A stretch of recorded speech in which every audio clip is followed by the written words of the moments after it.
here you can see at the bottom, 14th Amendment. This is the amendment that we're going to be talking about too. It's connecting with it. So yeah, make sure this is your title of your notes: Supreme Court and segregation. Then your essential question, just to start us off with, is actually two questions.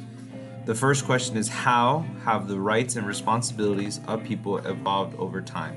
So your first question is, how have the rights and responsibilities of people evolved over time?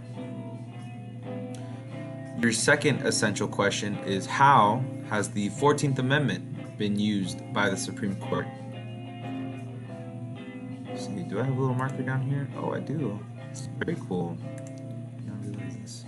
So, how have the rights and responsibilities, right? These are the two key words that we want to make sure that we have in the back of our minds. Rights, responsibilities. Also, this one, 14th